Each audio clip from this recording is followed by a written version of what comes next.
subscribe to our YouTube channel. Be a Patriot. Support us, take your Patriot t-shirt, link in description. If you'd like to see more Patriot news, please support us by donating. Link in description. CIT all 100 senators signed the same letter. Look who it's addressed to. On Thursday, every single member of the U.S. Senate came together in Washington, D.C., to sign the same letter. However, when you see who it was addressed to, you won't believe your eyes. It isn't easy to get politicians from opposite sides of the aisle to agree on much of anything, and since Donald Trump became president, that task has grown exponentially harder. Democrats, still fuming over Hillary Clinton's devastating loss, seem feverishly intent on opposing President Trump and the Republican agenda at all costs, even when the issue at hand has bipartisan appeal. Just look at the way the left opposed the nomination of Judge Neil Gorsuch to the Supreme Court when a decade prior they approved him to the appeals court without a single issue.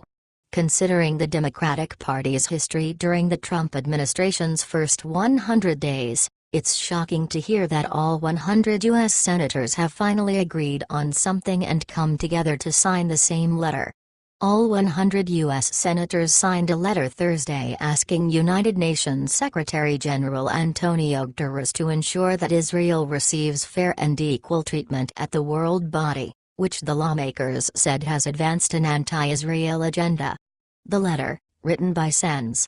Marco Rubio, R., Florida, and Chris Coons, D., Del, and signed by every member of the Senate, insisted that the U.N.'s treatment of the Jewish state is unacceptable and must be addressed.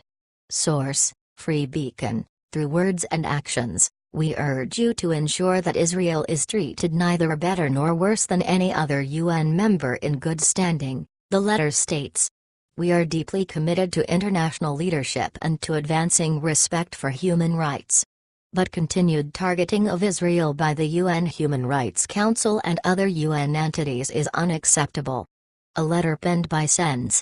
Marco Rubio, R., Florida, and Chris Coons, D., Del, and signed by every member of the Senate asks United Nations Secretary-General Antonio Guterres to ensure that Israel receives fair and equal treatment. Indeed, the UN does not have the best track record when it comes to the body's decisions regarding human rights.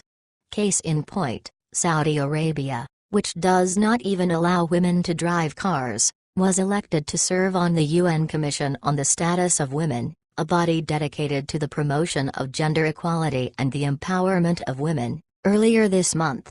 President Donald Trump has ushered in a new era of support for our closest ally, which is a welcome change after 8 long years of Barack Obama working to destroy our relationship with Israel. Likewise, we are seeing a reformed stance on our dealings with the United Nations. For too long, the United States has allowed the UN to grow more and more progressive while less and less productive, meanwhile providing the majority of the funding. Those days are now.